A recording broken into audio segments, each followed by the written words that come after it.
This is our Christmas elf. His name is Babel, and Mrs. Claus made him and sent him to live with us about 5 years ago. He is very well loved, so much so that he is as flat as a pancake now. Yeah, he came to live with us about 5 years ago, and then when December was over and it came to packing him away to put him up the loft with all the Christmas things, there was absolutely no way Joshua was going to allow that to happen. So Babel lives with us all year round, and he has pride of place in Joshua's bed beside all his other favourite teddies. So that's why he's so well loved and absolutely flat. And Babel gets up to mischief in December when the decorations are out. Not always mischief, but sometimes does some crazy things. And last night Babel was found at the bottom of the stairs with a tray because he'd been sledging down the stairs and he's bumped his head. We've got a little whiteboard thing here.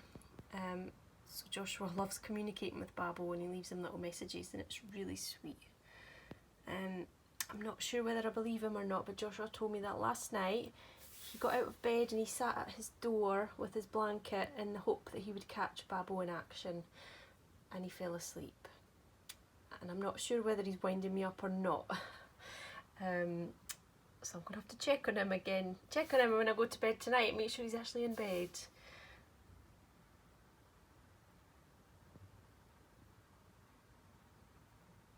This is just a jumper. I think we got that, well, Mrs. Claus made it, obviously, but I have seen similar in B&M. It's very nice and it fits Babel very well. Keeps him nice and warm because he's so skinny. He's got no fat on him to keep him warm. He's got like beans in him, lentils in him here to sort of give him a bit of weight, but he's so floppy. He really needs to get a bit of surgery and to be restuffed because there's nothing in there at all. You could do with a rod up there to keep him up. But we have lots of fun with Babel, and Joshua certainly loves him.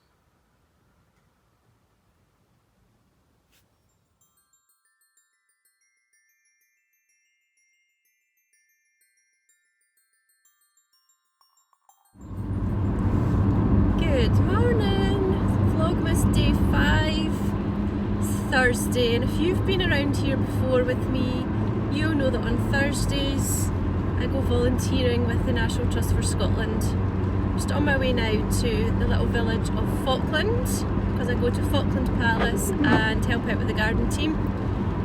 If you're an Outlander fan, you will have seen Falkland, the village, being used as scenery in some episodes, and the palace has also been used as well, so that's quite exciting.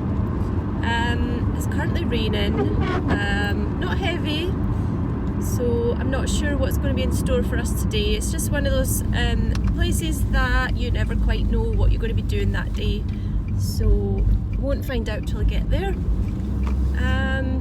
If the rain gets heavier, we're not expected to be outdoors in it all day, so we'll have an indoor job in the shed or the polytunnel or somewhere sheltered. So I'm just having the drive through to Falkland now, and I'm now in the beautiful countryside, so I'm going to turn the camera around and let you see a bit of the route to Falkland.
Well, it wasn't the nicest day out there.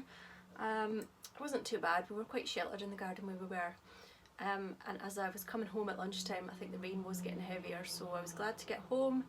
I'm just warming up with a cup of tea. I've had my lunch. It is about 2:15, so I've not got long till Joshua gets home, so I'm just going to potter about. I'm going to continue with the bags that I started to sew yesterday. When Joshua gets home, we are going to the library. He's an avid reader and he needs to pick some new books. So by the time we do that and get back home again, it will be dinner time. And I'm looking forward to a nice hot bath tonight already, because I'm all wet through basically. My hair feels all like tuggy and tangly. I've had my hat on all morning and I'm cold, and I don't think I'm going to warm up until I get a bath tonight. So oh, it was nice to get out today. That was always nice to get out in the fresh air. And with the garden being so bare, the birds were out in force. There was lots of robins looking for goodies under the soil that we cleared, and there was lots of blackbirds I saw. So it's always nice to be there, but it's nice to get home as well. So I'm going to just enjoy a little bit of quiet for the next 45 minutes until Joshua gets home, and then we get busy again.